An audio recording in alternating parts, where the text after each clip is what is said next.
Hi, today in this video I'm gonna show you the simplification of a force and couple system. Okay, so let's start with problem number 4-100. So figure is here. This one is saying that simplify this force, three forces, with a resultant force and a resultant couple at point B.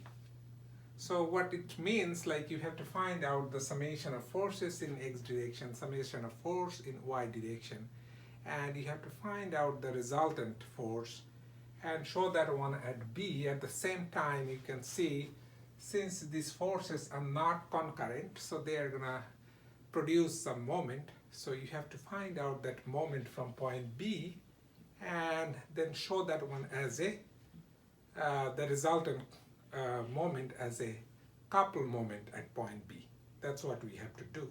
Okay, so basically we have to find out the resultant of forces as well as the moment created at point B. So let's start that one here.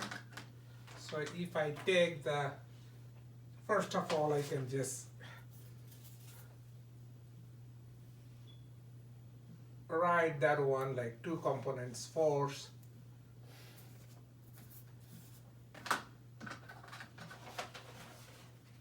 let's say one of that component is working here, which is 1.5 cosine 30, and I have a force here which is 1.5 sine 30.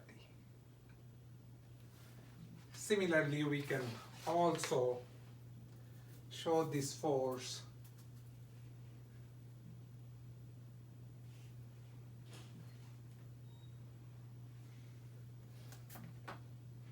like here.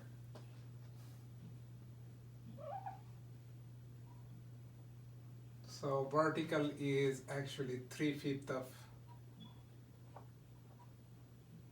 2.5, and the horizontal one is 4/5 of 2.5. Okay, now if I take my summation of fx and fy, so you can see summation of fx, let's say this way is positive, then you can see this is 1.5 sine 30 minus 4/5 of 2.5. Okay, so you can see this one is sine 30 is actually half, so this one is 0.75 minus, if you do this is 0.5, so that would be 2. So actually negative 1.25 kilonewton. So negative means like this one is working in the other direction because we assume this way is positive. Okay? Now let's try to find out my summation of Fy.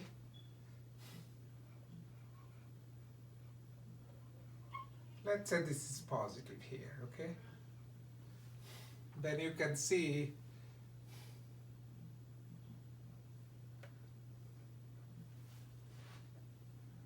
this one is 3 minus 1.5 cosine 30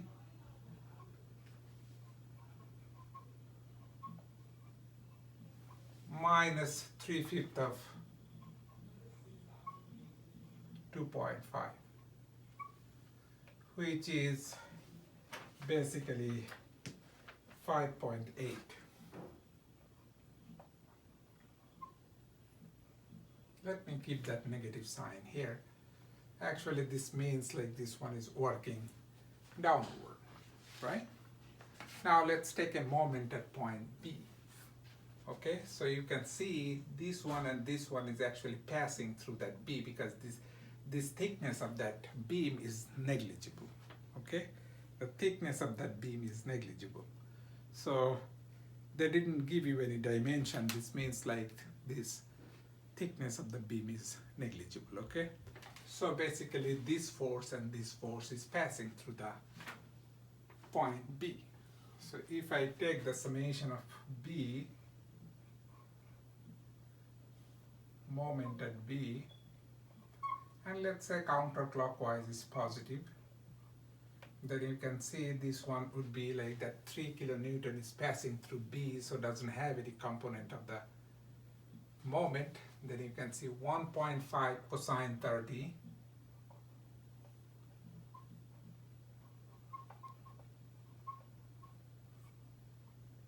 multiplied by the distance, which is 2 meters. And then this one actually a counterclockwise with respect to B. So you can see this is 3/5 of 2.5. That's the force multiplied by the distance, which is 4 plus 2, that's 6. So if you simplify that one, that would be 11.6.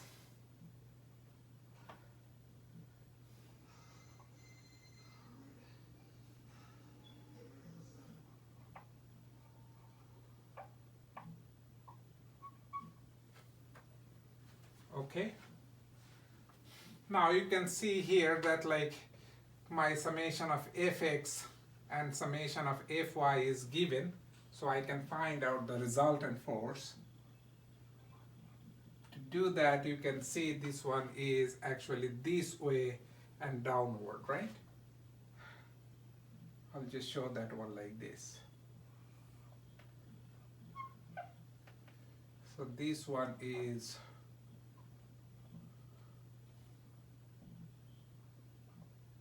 1.25 and this one is 7.8.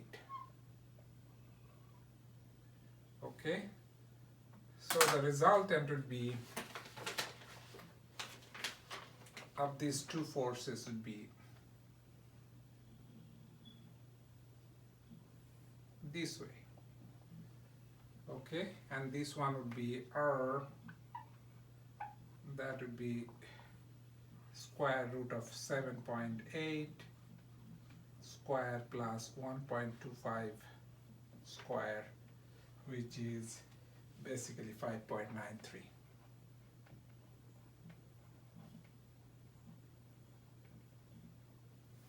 Okay, and you can see this angle is your theta. Okay, theta is tan inverse this divided by this. So your theta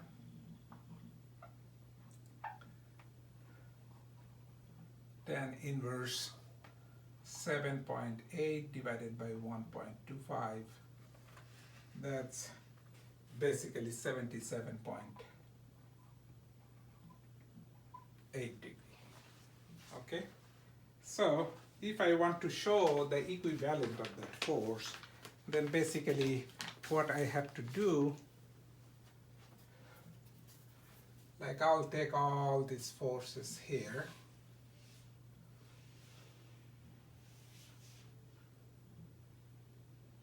and show that one with one force, which is actually 5.93, and that making 77.8 with the x-axis. So this one has to be like this. The force is, let's say,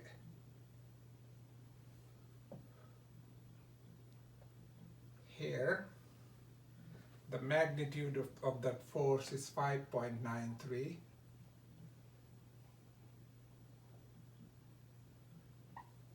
This one is making 77.8 degree. And again, I have a moment here, couple of moment, which is counterclockwise 11.8 6 kilonewton meter. Okay, so basically what we took all the forces out from there and then showed the equivalent force and a couple moment. Okay, now let's move forward. Let's do problem number 4-113. Okay, this problem is a little bit different than the other one because this one is saying that the way of the various components of the truck are shown here. Replace the system of force by an equivalent resultant force and specify its location measured from B.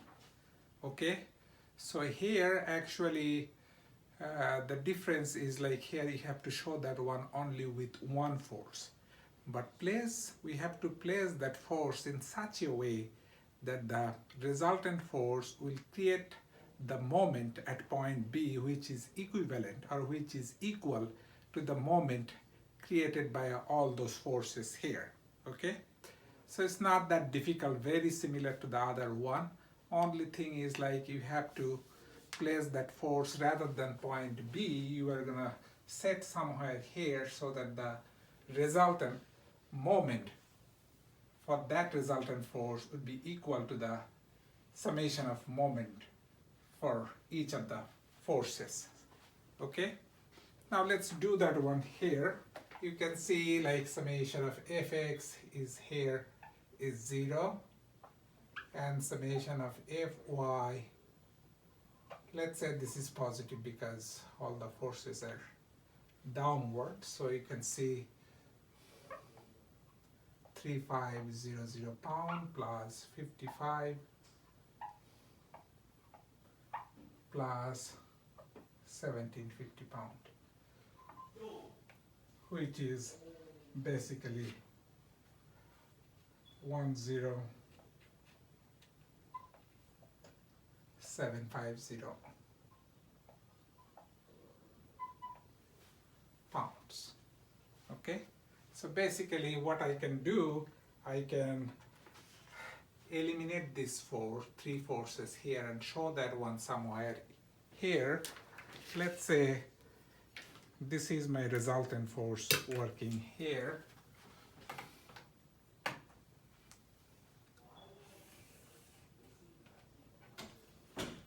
And this force here is actually 10,750 pounds.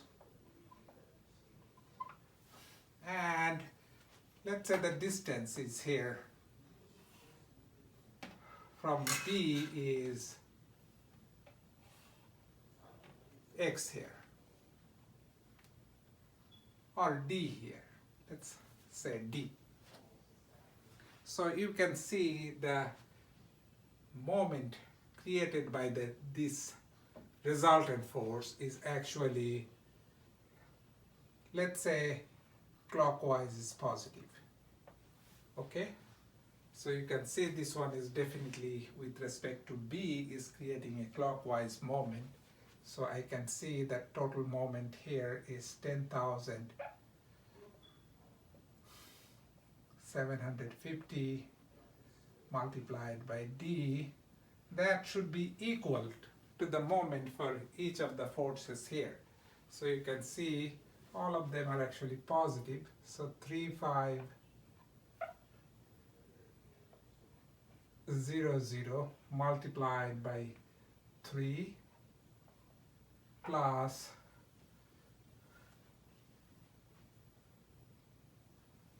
this force which is 5500 multiplied by 14 plus 3, that's 17, plus this force 1750 multiplied by another 6 feet, which is 23. So if I solve for D, then basically D is equal to 13.7 feet.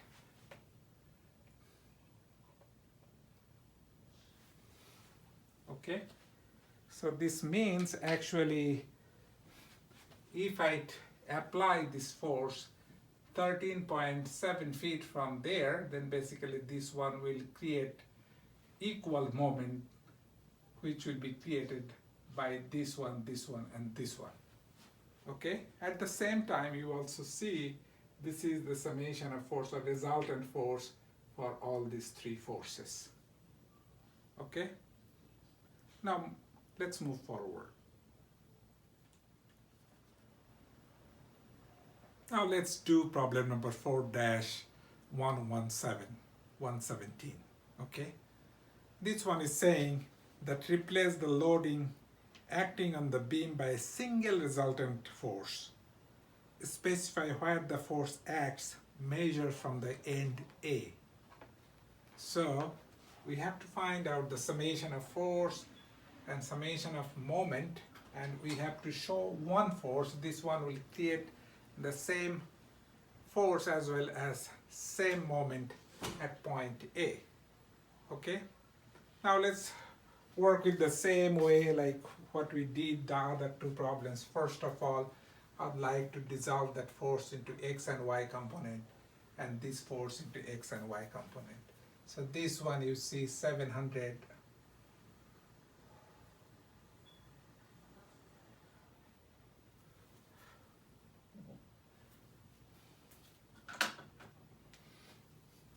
so this one will be 700 cosine 30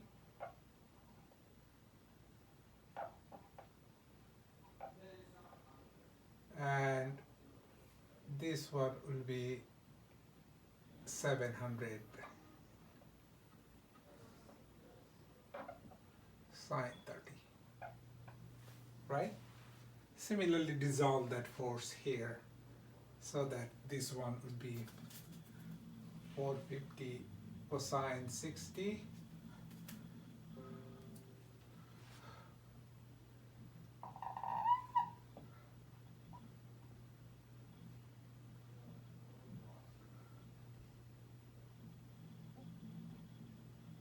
this is 450 cosine 60 and this one is 450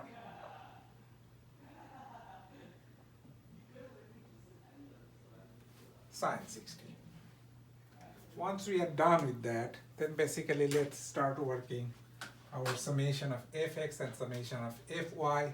Let's say summation of fx equal to 0 first, and this way is positive.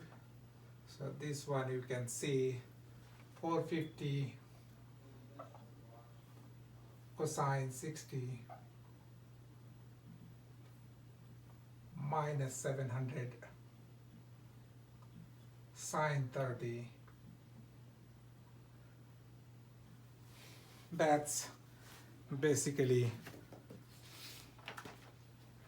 125 Newton. Negative means like this one is working this direction, right? This direction. Now we can take the summation of forces in the y direction, okay? Let's say summation of force in the y direction. Let's say this is positive. That's up to you. You can just assume downward is positive. That's up to you, okay? So I'm assuming this one, so you can see this one is basically 450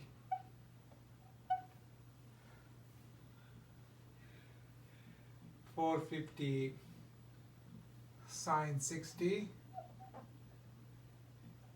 Definitely this is a negative sign here, and then this one is 300 and negative 700 cosine 30, and that's basically negative 1296.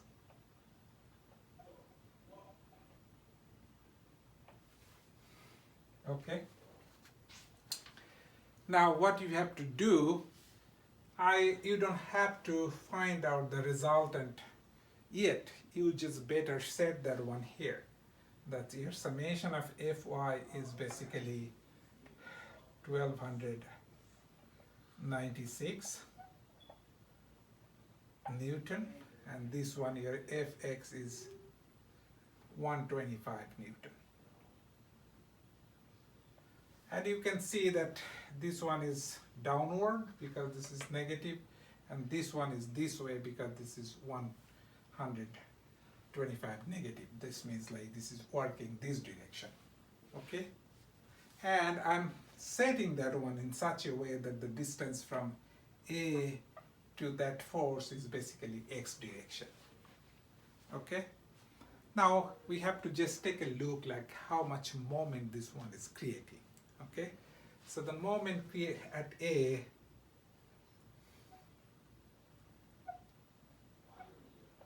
due because of the resultant force.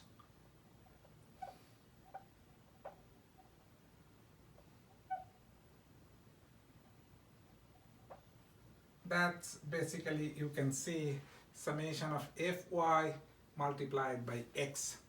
That's basically, let's say this is positive, clockwise direction. So you can see the moment is basically 1296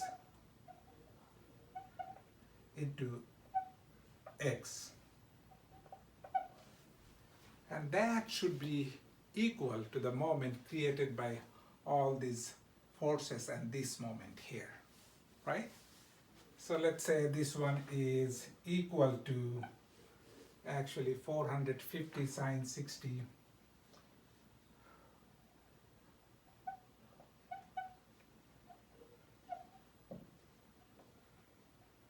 multiplied by 2, then plus 300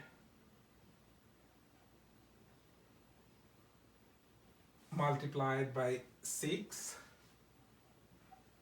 plus 700 cosine 30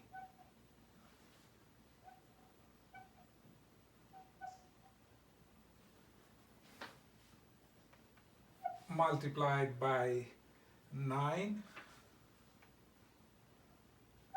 and then a clockwise moment of 1500 Newton.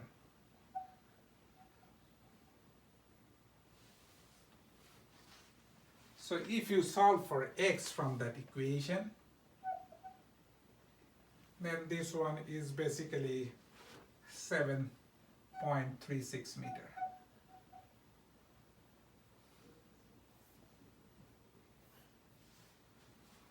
.36 meters. So this one is actually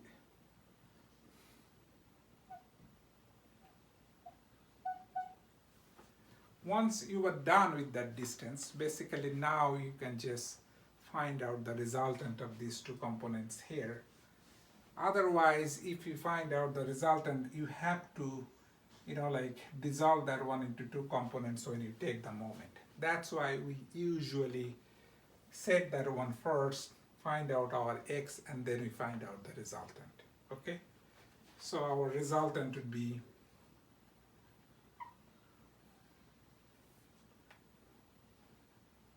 (1296) square plus 125 square, which is actually 1302 Newton. 1302 Newton. And again, if you think this is your x, this is your theta, sorry. So theta would be tan inverse summation of Fy by summation of Fx, which is or theta equal to tan inverse 1296 divided by 125, so that's basically 84.5 degrees. Okay, so I can just show that one here, that you can just take this one off, this one off.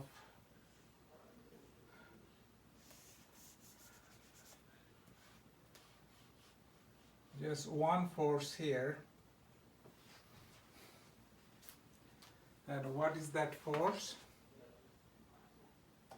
That force is 1302 Newton, and this one has an angle of 84.5 degrees.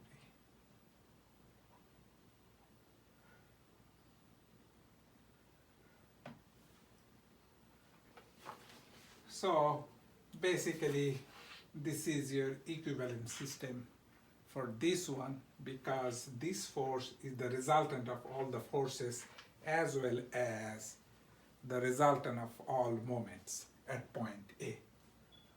Okay, let's move forward. Let's do problem number 4-145. This problem is basically simplification of distributed load. Okay, distributed load is very, very common, and you will need that one in your next course quite often. Okay, so you need to learn that one very well. You can see, like, all the problems what we did so far, we assume that the member doesn't have any weight, right? But basically all the members has its own weight, which is distributed throughout the length. Similarly, most of the load, like roof load or other loads, that could be distributed. Okay, now if you see the theory here, then to find out the centroid of a distributed load is a little bit difficult, and you didn't learn that one here. Actually, you will learn how to find out the centroid of a distributed load in chapter 9. So for this chapter, I'll try to be focused that, like, you don't have to do any integration to find out your centroid, and you already know the centroid. Okay, so that's why I'll just try to keep these problems within, like, either rectangle or trapezoid or triangle. Okay, so that we know the centroid of that thing. Now, before I start that problem, I would like to talk a little bit about the centroid for each type of shape that are very common for practical life. Okay, now let's say if I have distributed load like this,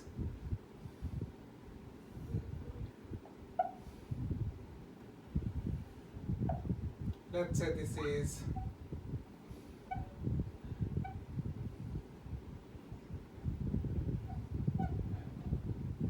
let's say this is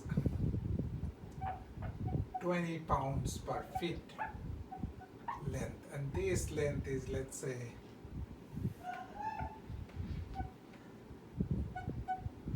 10 feet here. So each feet has 20 pounds. So 10 feet has total 200 pounds, right?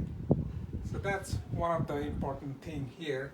So I can simplify that load just like one load here, which is 200 pounds, and which is actually working at the middle, because this is a rectangle and this is 5 feet from here.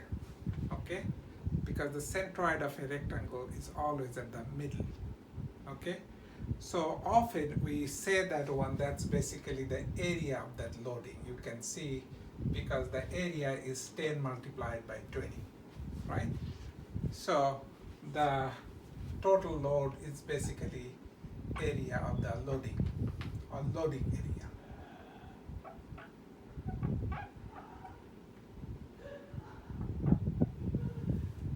Now, if you have a triangular load, then what we do? Let's say same thing here. This is my beam here, and the distance from here to here is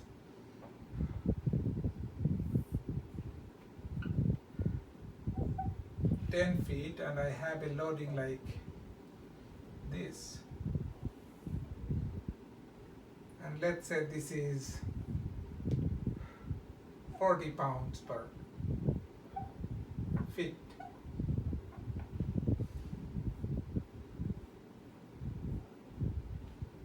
This arrow means actually this is going down, actually weight, okay?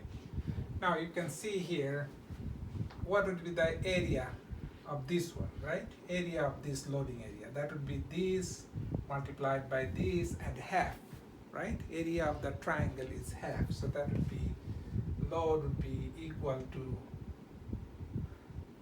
half into 10 into 40, which is actually 200. Okay? Now why this one is working, this is very, very important because you need to know the centroid of that triangle. Okay? So for triangle, usually the centroid is 1/3 from here. Okay? So 1/3 from this area, because you can see the weight of this one is much smaller than this area, right? So area is much bigger here. From the apex, that would be 2/3 of 10, which is 6.67 feet, and that would be 1/3 from the base. This is the base, 3.33 feet. Okay? So if my triangle is other way around, then basically everything would be same, only the distance will change. Okay? I'm just talking about if this one looks like this, then basically the centroid would be this side, right? You can see it here. So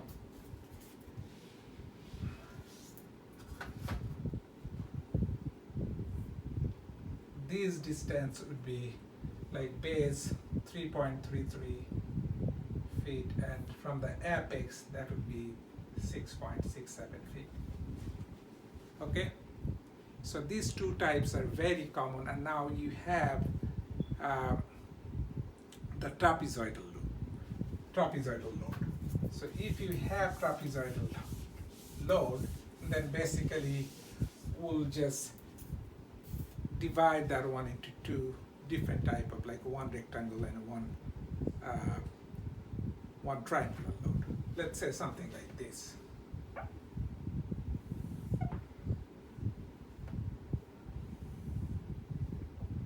Let's say this is 10 pounds per feet, and this is 20 pounds per feet.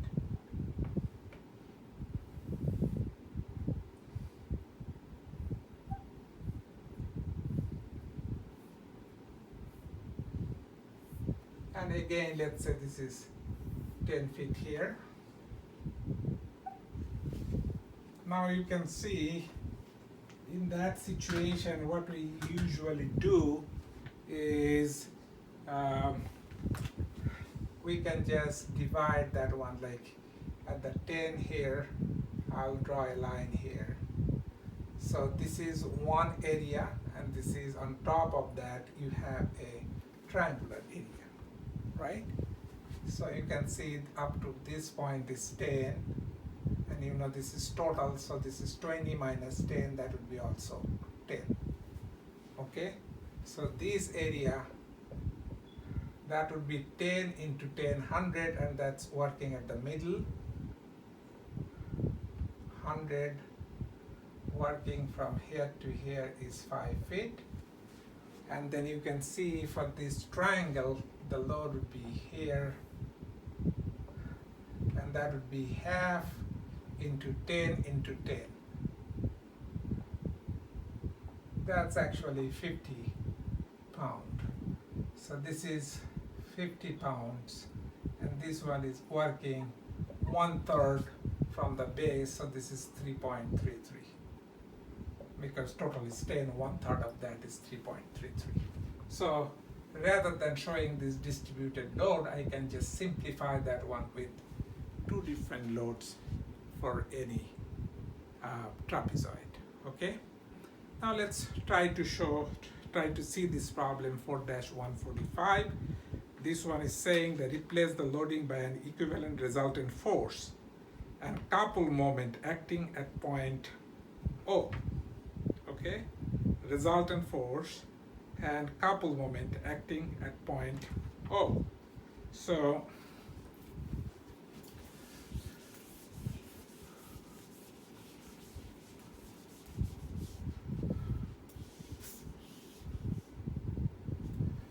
what we have to do, you can see they have a trapezoidal load here, which is 5 one side, the other side is 8.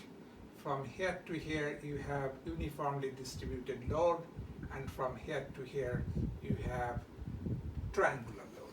I didn't show the arrow just to make that one a little bit clear. Okay, so now we can just try to see, like here, that what would be the area of that one. You can see this is same height, like 0.5 Newton per meter and 0.75. So I'll show that one force here, which is half into 5 into 0.75. Okay. Similarly, I can show one here, the middle here.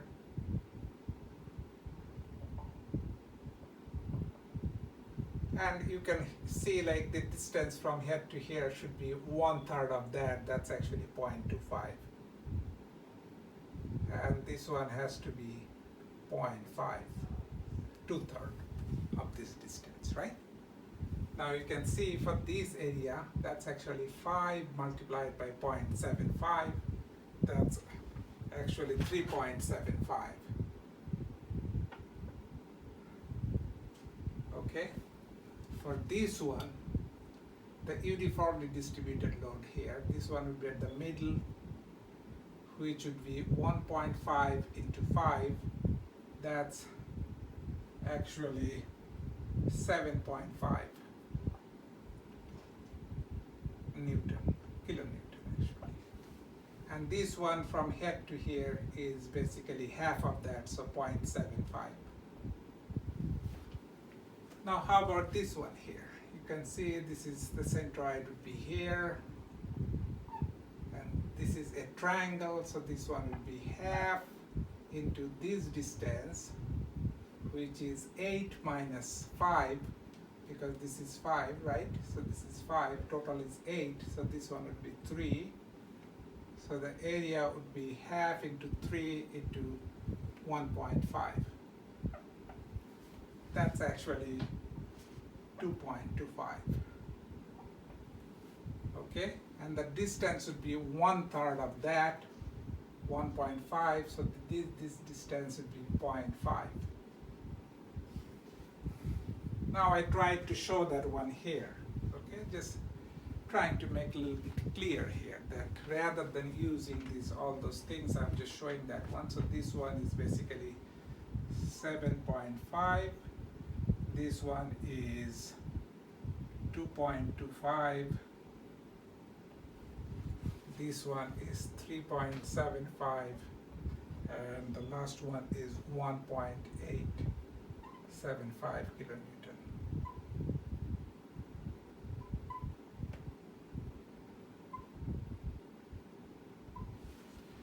Now you have to take a moment at A, because you have to show that one at O. Sorry, this is our O, point O.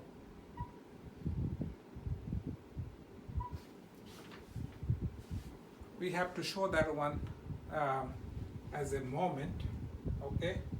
So first of all, what would be the resultant force here? Because all the forces are working downward, so I can say my R is basically 2.25 7.5 plus 3.75 plus 1.875. That's actually total 15.375, and that would be downward, right? Because all of them are downward. So that's my resultant force. How about the resultant moment working at O? Okay, the summation of moment at O, let's say this is positive, then you can see 2.25 multiplied by 0.5, that's the distance here, okay, then 7.5 multiplied by 0.75 plus this force 3.75 multiplied by 1.875, and then plus 1.875 multiplied by 2.5. Okay, how did you get that 2.5? That's actually, like you can see, this one is 0.25 from here. So if you add 1.5 plus 0.75 plus 0.25, that's basically 2.5 meter. Okay, so if you take the total moment here, that's basically 18.5.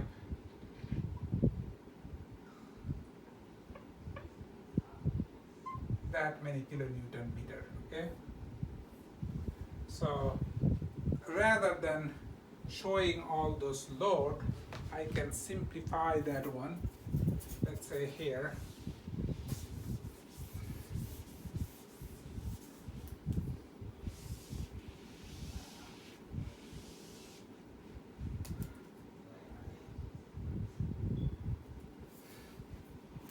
and show that one like this.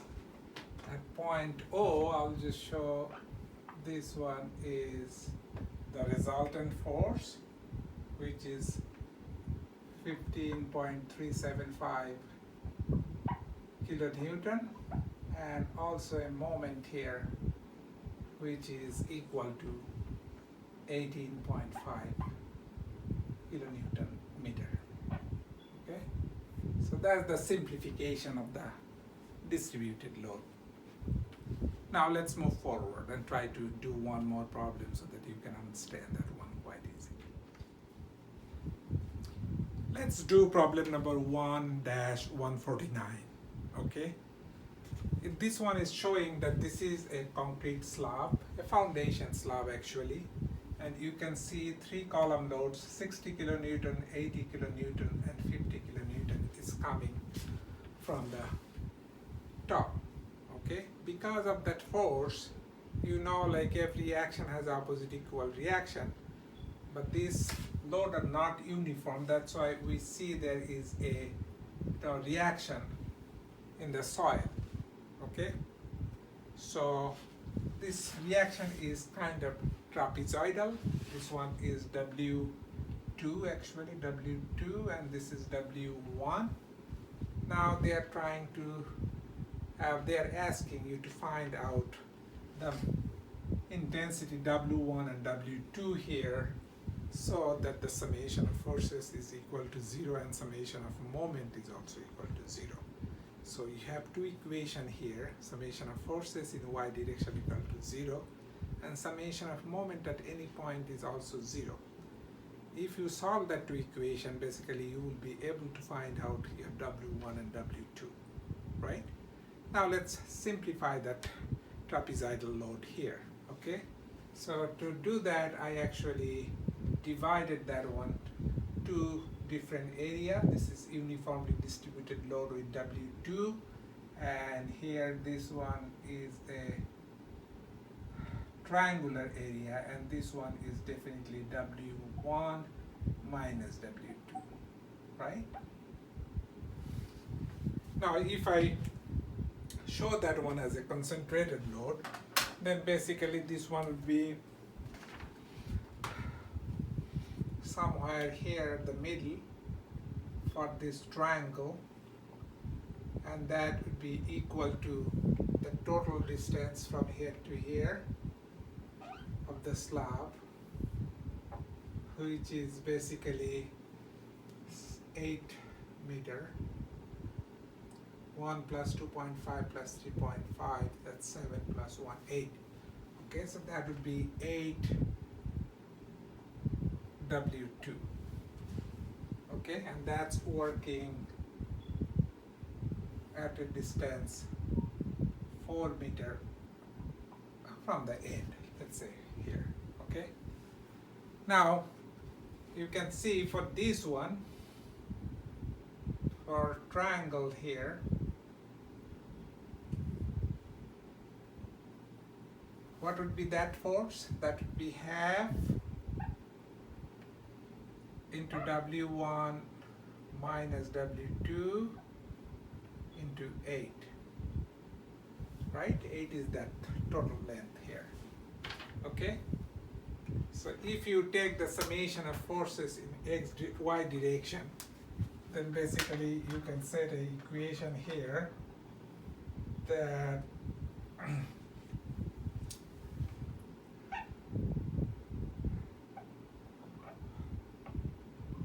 let's say this is positive. So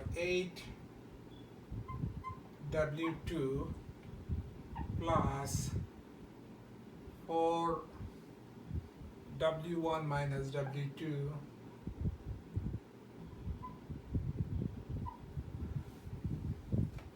minus 60, this 60 minus 80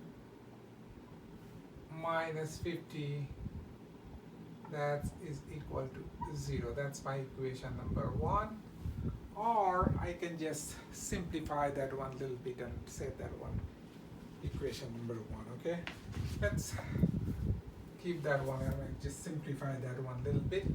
So you can see this is 8W2, I'll just say 4W1, okay, and 8W2 minus 4W2, that's actually 4W2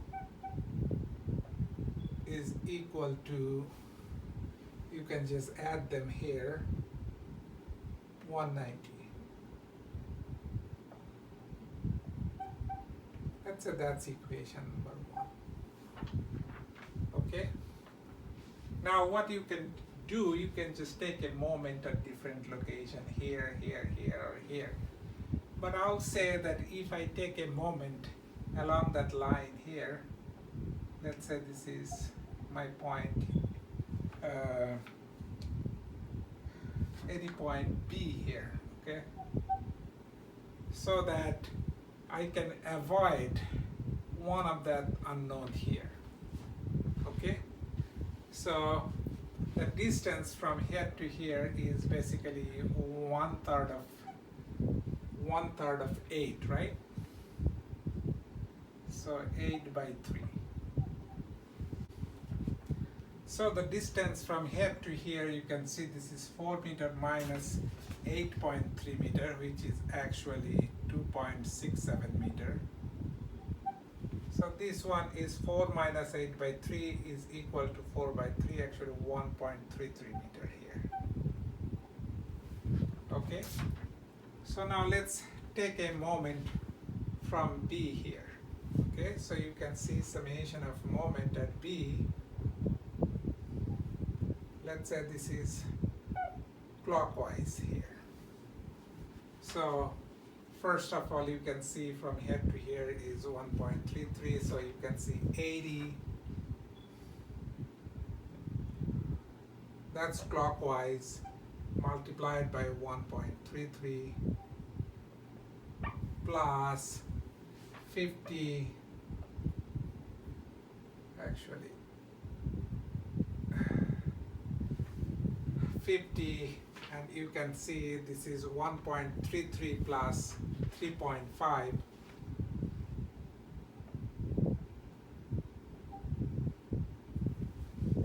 Okay, then you can see this one is counterclockwise, so I'll just put that one negative.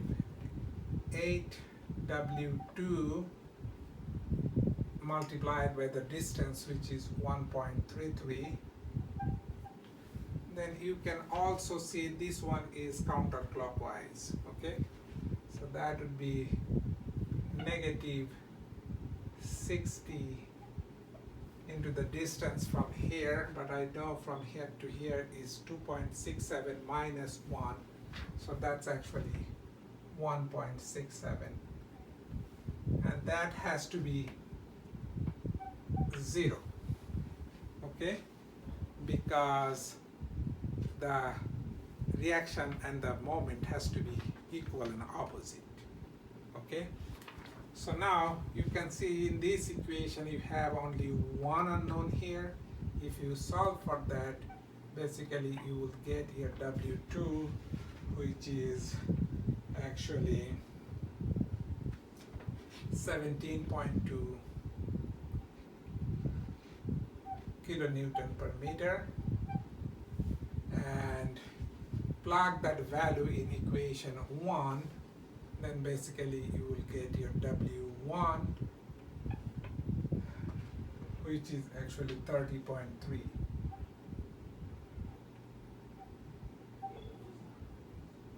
Okay, I just got that one just plugging this W2 value in this equation here. Okay, if you plug that value here, you can solve for W1, and that would be 30.3 kilonewton per meter.